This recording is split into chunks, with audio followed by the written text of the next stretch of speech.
to use this. So if anyone cannot hear, so just raise your hands and I could adjust my voice. Is it okay? Is that okay with you? Okay. So my topics is the change in role of analytics and business acumen. You may wonder that how is that girl with funky hair like this and talking about analytics. So I just want to give you a background about my personal profile first before we move next. So like basically most of my time, like 60% that I work in financial and service industry in the role of investment promotion, something like that, business development for investment. So I would be like more familiar with investment, and for some of you already know that for the last like 4 years, I was the head of the practice leader of total compensation surveys of Willis Towers Watson. And I take 1 year off just to travel around, and I was invited to be back to the company when the Willis, they merged with Towers Watson. And the entity currently here in Vietnam is Krasavoir Willis, the insurance broker. So that is just a little bit the background. So anyone here know what is the difference between analysis and analytics? Anyone? So analysis is when you do analyzing the data and you have the insights. And with analytics, it involves bigger data. And the one who do the analyzing data may not know nothing about that data. So they have data scientists for that. And the data scientists just look at the big data and they do the modeling and kind of see the correlation and all kind of things. So that is the difference between data analytics and data analysis, just to give you a background. So my agenda today is very short. So we only cover like 4 parts. And I would give you a snapshot about the HR journey, and then why the analytics and business acumen would help you. Then I will go the how. So because most of the time we saw some, we heard that the market do something like this and like that. We have no issues how to start in our company. So I would like just to give you some practical guidelines on this. And then I have integrated the case studies into the wider analytics, so we could cover to talk to you about that too. And then finally, I would just to give you some beware, some warning when you do the data analytics, what you need to be concern to be more careful. So before we start, I would like just to ask you a question. I think that the Edward Stemmons said that without questions there is no learning, and he is actually a very famous people have strong influence with the way the Japanese do business, and he's actually a very famous statistician as well. So my question for you is, what do you think? What is the purpose of any business? We are here as HR, but then I just want to ask you about the business overall. What is the purpose of the business? Any? Well, this is a very quiet room. Well, just whatever. So, yes, please. Yeah, value creations. Yes? I think you just speak it loud, people can hear.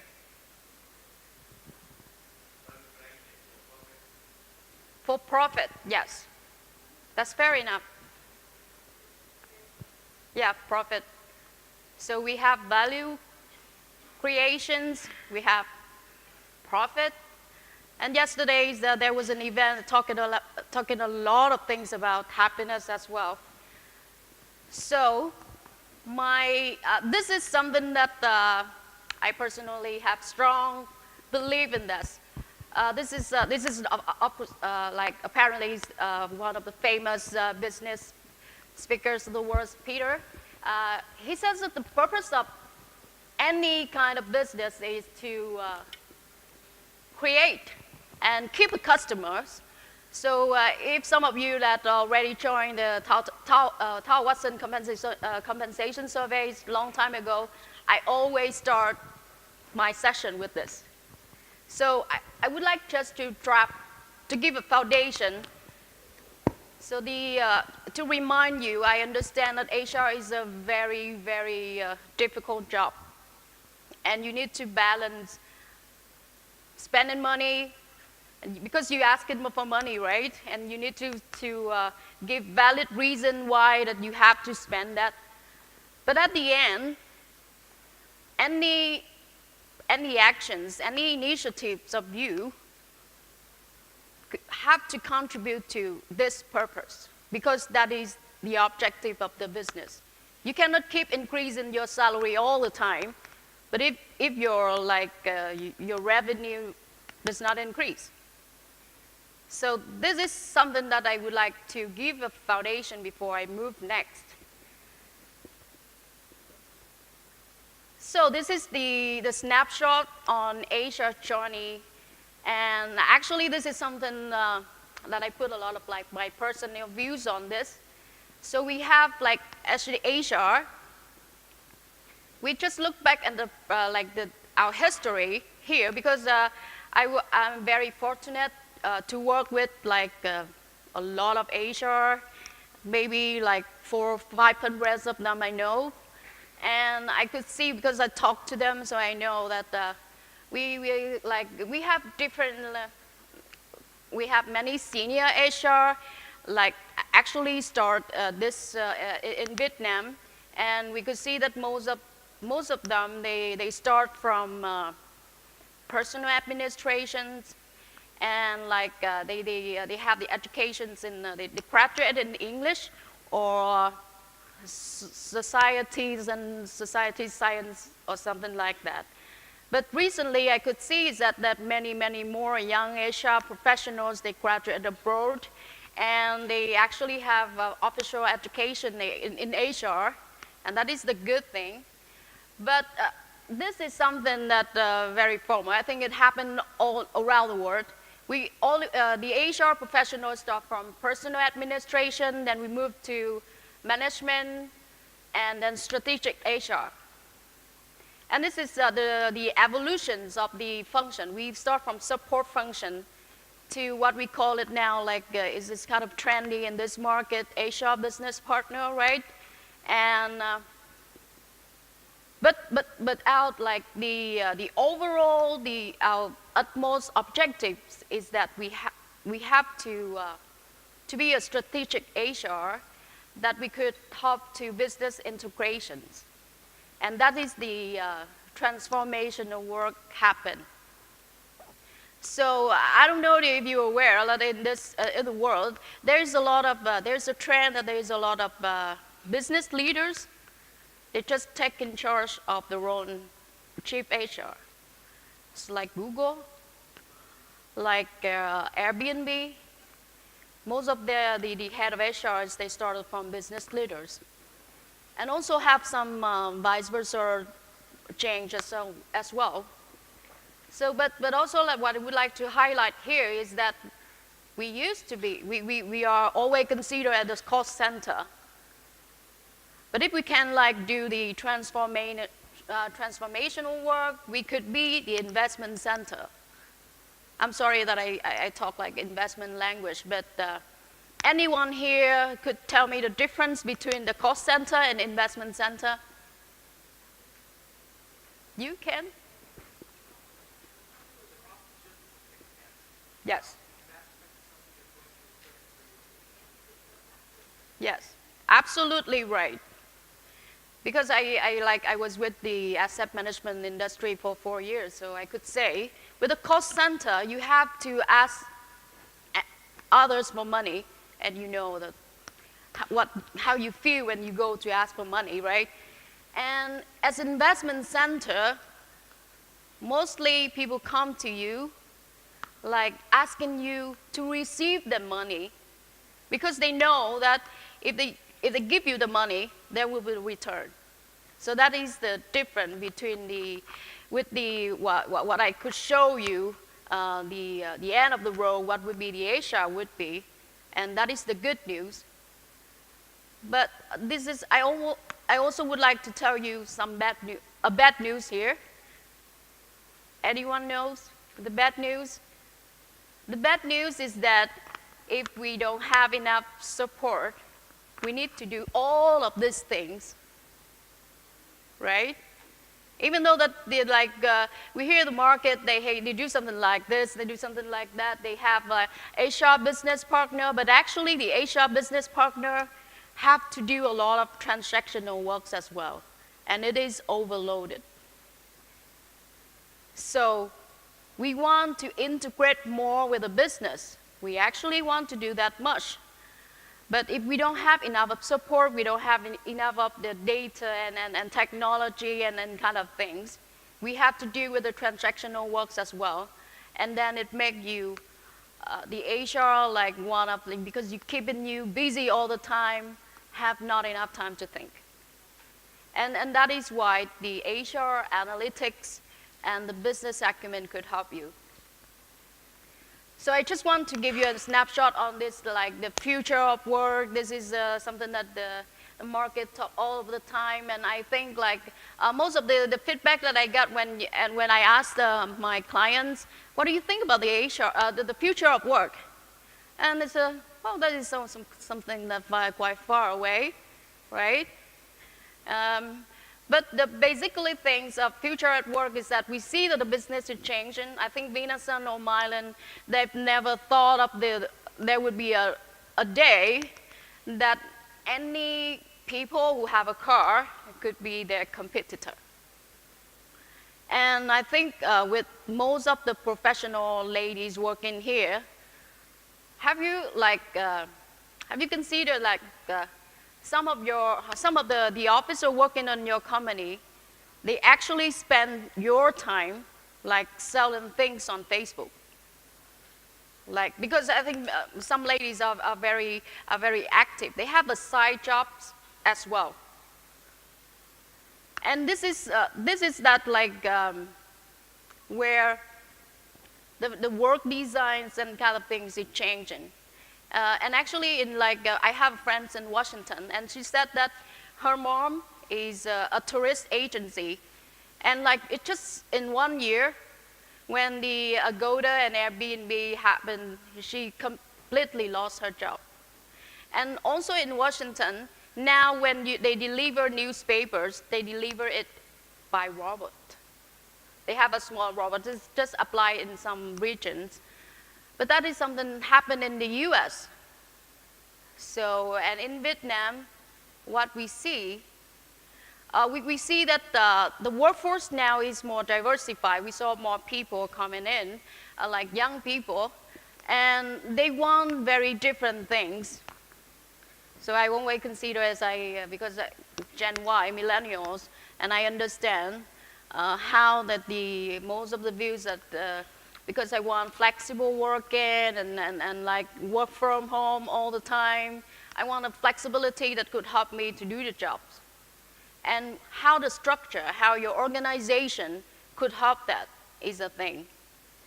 So if anyone here know Tony Hishe, The Happiness at Work, I think, yeah, he's actually, I'm in love with him. So, because what he said is that the holocracy organization, if you want to understand about the future of work, I think that you could give more, like, do research on that. It could help you, like, a very helpful information rather than, like, doing a lot of things on the consultant firms talking about the future of work. So that is one of the things, because our business changed, our organizational context changed, And we talk a lot about, I heard that we talk about VUCA words already, but what I would like to address here is another VUCA. So if the business environment is volatile, right, then you need to have a vision for the same V. You need to have the vision. And if the world is uncertain, you need to develop your understanding. And to understand and to have a vision, you need information. And for a complex world, you need to be courage. The courage to unlearn the skills you already have, the courage to try new things, and the courage to learn from others. That is the courage. And with the ambiguous world, like you cannot predict what happened in the future, then you need to develop your adaptability. I think we cannot say what will happen next in the future. And because I work in an investment industry, what I know, what I learned from my real experience is that most of the investment bank research or the economists, they do the projection all the time, right? And when the real things happen, like the growth rate or the result of any kind of business does not accurately happen as what they project. Nothing happened to them.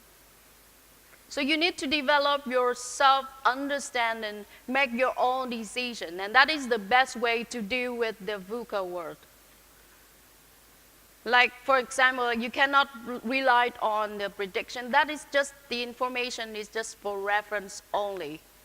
And you need to develop yourself, your ability to validate the data, to validate the information, and make your own decision.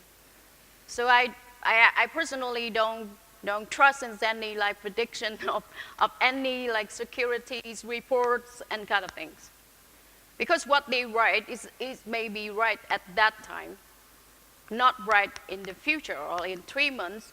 And there is always a blind spot between, a gap between the real things, the real data, and their comment. So this is something that if you work in the financial service industry, you would know it better. And this is also the reason why you have to have the analytics and business acumen. I think the cost is actually unknown because many people use that and they don't stake the resource, so I'm so sorry that I don't have the source for this. But this is something that the main reason. So anyone knows this? Data is the new oil. I think this is very popular. But do you know why somebody said that? So the reason, I think there is a lot of articles trying to debate about this too. But the thing is, 6 years ago, no, I mean 10 years ago, the largest companies in the world is ExxonMobil. And now, the largest companies in the world is Apple and Google and Facebook. The top 5 companies, the top 5 largest companies now in the world, their business is run and grown on data. And that is, the data is the new oil. So, you know, and can anyone could tell me what is the difference between data and oil as well?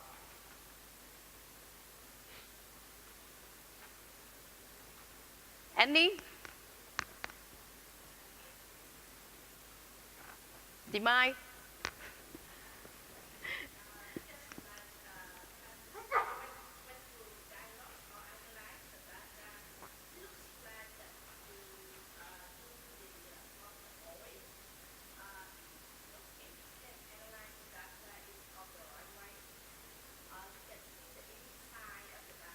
Yes.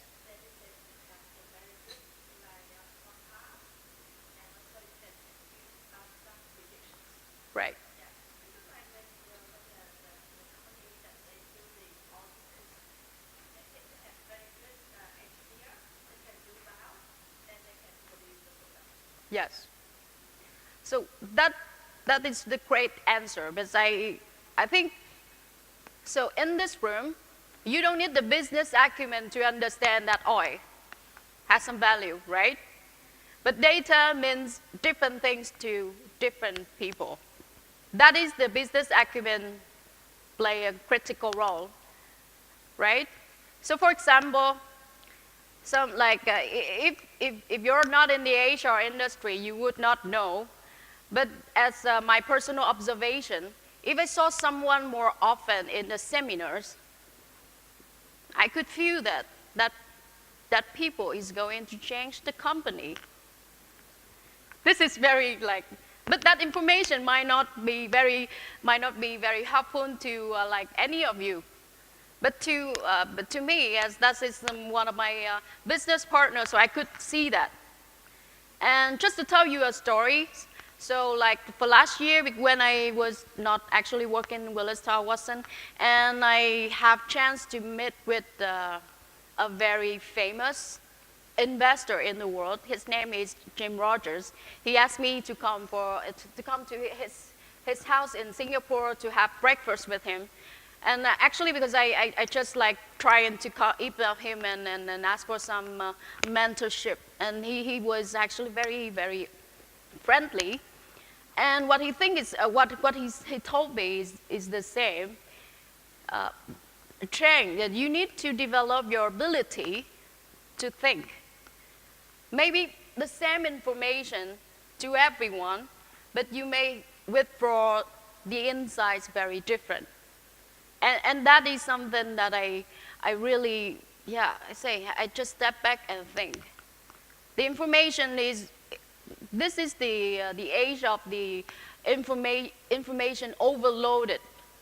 We don't need, and actually with the investment and investment business, we work on data and information all the time. But when I changed the industry, I could see that there is a gap here between HR and investment. Because you actually have too much busy in transactional things, and you don't actually have time to like sit back and look at all the data and see what is the insights and to make decision on that. So if you need to work on the data, you need to allocate some time to think. And that is the thing. And the other difference with data and oil, is that oil is limited, right? And data is unlimited. It's just that the source of information you try to find is over there, is maybe free. Oil is never free, I don't think so. Maybe they just dropped down from like $100 US to $30 now. They may decrease the price, but data is free. And if you develop your flexibility, your ways of getting the information, I know HR is very good at that. They are always reluctant to buy the reports, but they can ask their colleagues about the salary of any position that you may have. I think HR is very good at getting data. So that is something that you could consider if you want to develop the analytics and business acumen. You need to aware of that. And this is I think that is the snapshot of how other companies use in the HR analytics. So the thing is, why I start with a business is that because any things that you have to do in the initiative is have to solve some kind of business issues. And this is some snapshot only. So I think talent analytics is something that use the data very much currently. For example, a company that they just analyze the data on LinkedIn to see their employee who is the most active LinkedIn on that time, that people have a higher chance to leave. That is how they use the data. And also for another company that I recently joined the Asia conference in Singapore, and he told me that he do the engagement surveys, but he trying to analyze the data, and like finally he trying to draft out a talent management model. So the way that we use data is very different, and how we look at the data it depends on yourself. It's not depends on the data. And you can see that compensation, yeah, we use a lot for budget planning, for pay optimization. But the thing is, when I observe in this market, is that it's hardly that you use the pay data for self-effectiveness. Because when we analyze the self-effectiveness of the salespeople, we usually, we just like benchmark the jobs and to see that, hey, the salespeople leave it that much, and we have high turnover rate, but we don't look at the sales effectiveness of that people with that kind of salary, with that kind of target, how much they perform. We haven't seen that. And then I will show you how that Willis Towers and currently help the company, our clients, to address the health risk. And then the engagement. This is also that we have a lot of data to analyze. To be honest, we don't need the technology to do that. We actually just come back to your company, look at what data you have, what is the business issues, and try to link to find the correlation. So this is just a very snapshot of what we are doing. So you understand that Christopher Willis is an insurance broker. And since the mergers are between the two entities, and what we're trying to do is that we're trying to leverage on our claim data analysis and also the employee data, the corporate data, and just to build up a plan that could balance the benefits of the three parties: the company itself, the insurance company, and we are. So that is the three parties. So if you draft out a plan and the employees utilize that much, then the insurance company will lose, right? And then they will increase the premium next time. And our philosophy is that health insurance is absolutely not healthcare. So and when we do the analysis for our client, we also see that, yeah, the employee utilize the insurance very much. But actually, when we look at the employee productivity, we saw that there is actually some loss because they use their working hours for work. And it turned out that the investment of your company on that time is lost as well. And that is, we calculate the lost productivity. And you could see that as your company, you see that the employees use that much, and then next year, the insurance company might want to increase the premium. And there is also a loss we call sunk cost, like a part of that is also decrease as well. But in this market, we haven't seen much clients have that views on the lost productivity for presenteeism.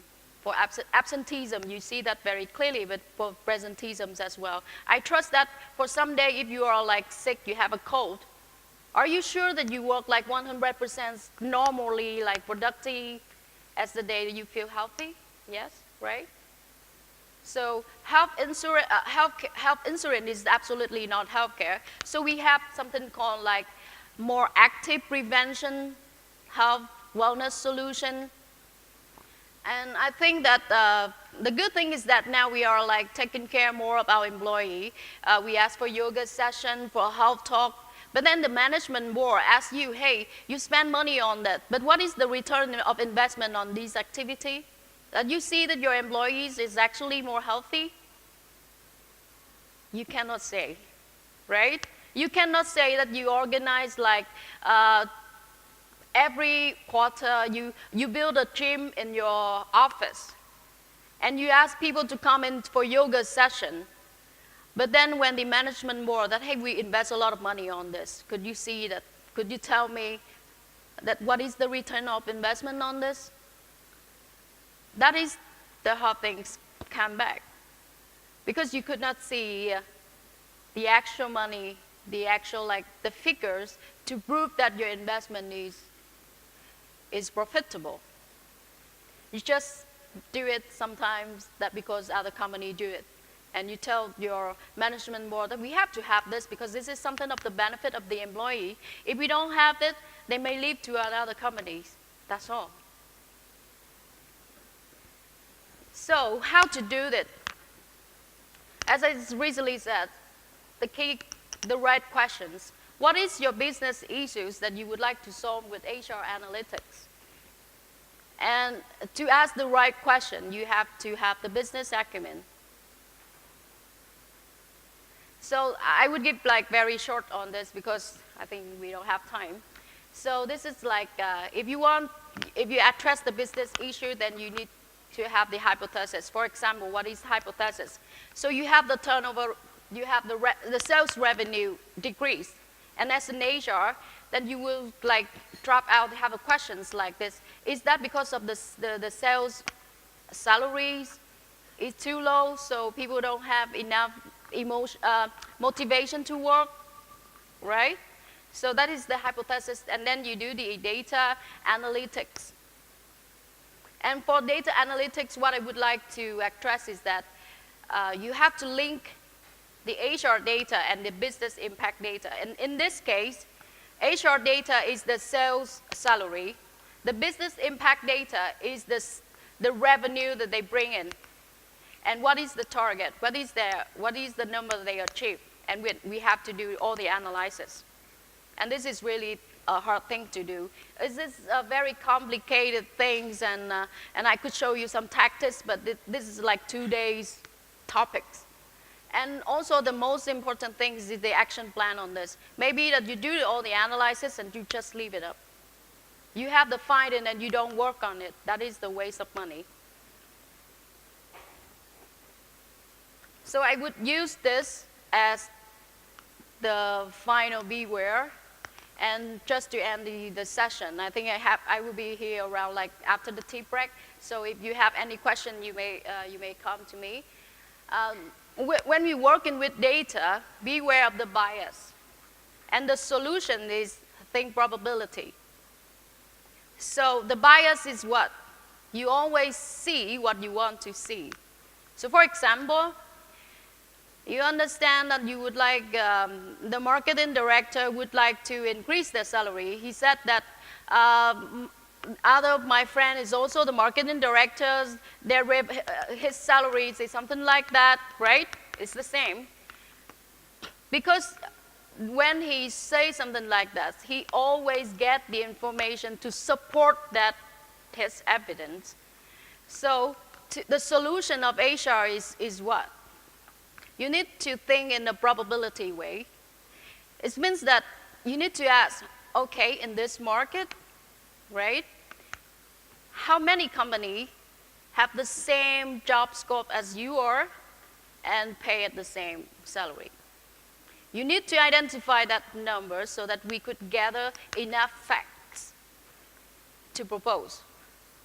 And by this way, you could remove the bias of the person who come up with you with the information. I think that there are more than 20 kind of bias, and the confirmation bias is that you always see what you want to see. And the backfire of bias is that if you already hate a product, you heard your friend said that this product is not clean, then you would have the tendency to find any kind of information to prove that truth. And someone said, hey, this is not right. I know the owner of the company, and he's actually a very good people. He's never do that. But then you always find that information to deconfirm what your friends say in that well. So that is what I call it is when you have some fake news on the industry, on the media, the correction never works. Because people always trust the first things they saw. the first things they read. And the tips for you is that don't trust any like status on Facebook by the first time that you see. And the bias blind spot is that you may see the bias of others, but you don't see the bias of yourself. So that is why I always, this is my personal objective of self-improvement. So when somebody like, hey, so well, you have to change your hair many often, and you actually look like a singer or something like that, something like that, not an HR consultant. So I say, this is how I try to remove your judgment, your bias, because I may look like somebody work in media or something, but I'm actually in HR. This is like try to do things very different to remove the bias of yourself and also for others. And I also mentioned about think probability, but that is the subtractive knowledge is very important too. Subtractive knowledge is about the more information you get, it's not just to confirm your understanding, but just for you, for more information to deconfirm the other things. I think if you want to know more about this, I could explain further in our own language. This would be better. But I would like to trust you because the final words is that if you want to deal with a VUCA world, everything's changing. What you should do is that to develop your ability. Because we talk a lot about things like unlearn, learning new skills, adaptability, but the thing is only one word, is the anti-virtue. And I strongly recommend any one of you could read that book by Nassim Taleb. It's a hard book to read actually, but it's a very good books as well. And you need to find information to make yourself strong rather than focus on what others' words are doing. And that is my ending for this session. If you have any questions, you can ask me later. Thank you.